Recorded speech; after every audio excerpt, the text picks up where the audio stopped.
ইসরায়েলের মাটিতে কেউ হামলা চালাতে পারে, এটা পশ্চিমাদের একদিকে যেমন চরম বিষয়ের, অন্যদিকে আঁতে ঘা লাগার মতো। কারণ ইসরায়েলকে দুধ কলা দিয়ে পুষে রাখে তো এই পশ্চিমারাই। তাই গেল ৭ অক্টোবরে হামাসের হামলার পর ক্ষোভে ফেটে পড়েছিল পশ্চিমারা, দিয়েছিল গাজায় হত্যাযজ্ঞ চালানোর সমর্থন। কিন্তু রোববার ভোরে পশ্চিমাদের সব হিসেব নিকেশ পাল্টে দিয়েছে ইরান। সিরিয়ার রাজধানীর দামেস্কে ইরানি কনসুলেটে হামলার প্রতিশোধ হিসাবে ইসরায়েলি ভূখণ্ডে মামুলি ধরনের ৩০০ ড্রোন ও মিসাইল হামলা চালায় ইরান।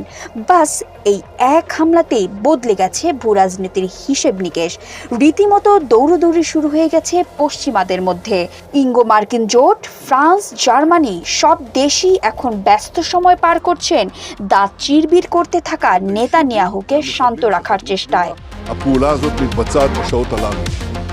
কারণ পশ্চিমারা জানেন এই ইরান হামাস নয়। ইসরায়েলের পাল্টা আঘাত মানেই মুহূর্তে পাল্টে যাবে গোটা মধ্যপ্রাচ্যের দৃশ্যপট, সূচনা করতে পারে তৃতীয় বিশ্বযুদ্ধের পটভূমি। কিন্তু ইসরায়েলের আঁতে ঘা লেগেছে বড্ড, বলছে তাদের হামলার পরিকল্পনা চূড়ান্ত, সময় ও সুযোগ বেছে নেওয়ার অপেক্ষা মাত্র। তেল আবিবের এই বক্তব্যের কড়া ভাষায় হুঁশিয়ারি দিয়েছেন ইরানের শীর্ষ সেনা কর্মকর্তারা। ইরানের সশস্ত্র বাহিনীর মুখপাত্র ব্রিগেডিয়ার জেনারেল আবুল ফজল শেকারুচি বলেছেন, আপনারা কখনোই ইরানের রেড লাইন অতিক্রম করার চেষ্টা করবেন না। আমরা যুক্তরাষ্ট্র, ব্রিটেন, ফ্রান্স ও জার্মানির নেতাদের স্মরণ করিয়ে দিতে চাই, মৃতপ্রায় দুর্বৃত্ত সন্ত্রাসী ও শিশু হত্যাকারী ইসরায়েলকে যেন সমর্থন না করে। ইরান প্রমাণ করেছে যে তাদের যুদ্ধের আকাঙ্ক্ষা নেই এবং বিস্তৃত অঞ্চলে যুদ্ধ ছড়িয়ে পড়ুক ইরান তা চায় না। ইসরায়েল আবার ইরানে হামলা চালাতে পারে এই বিষয়ে শেকারুচি বলেন, এর পরেও বেপরোয়া ও অসহায় ইসরায়েল যদি রেড লাইন ক্রস করে তাহলে আগের প্রতিশোধমূলক হামলার চেয়ে অনেক বেশি শক্তিশালী জবাব দিয়ে আমরা আপনাদের পা কেটে ফেলব।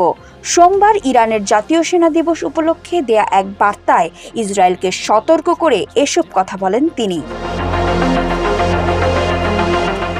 একই দিনে ইরানের সেনাপ্রধান কমান্ডার মেজর জেনারেল আব্দুল রহিম মুসাবি বলেছেন, ইরান তার বিরুদ্ধে যে কোনো আগ্রাসনের জবাব দিতে দ্বিধা করবে না।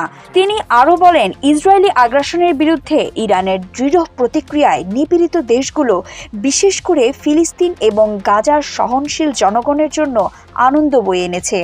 লেবাননেও মানুষ আনন্দ মিছিল করছে।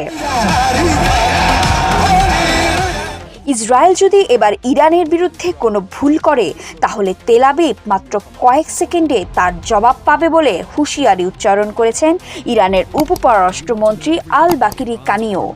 ইরানের টেলিভিশনে সম্প্রচারিত এক টকশোতে তিনি আরও বলেন, এইবার তারা যে জবাব পাবে তা দিন কিংবা ঘন্টা মেপে হবে না, বরং মাত্র কয়েক সেকেন্ডে পাল্টা আঘাত হানা হবে।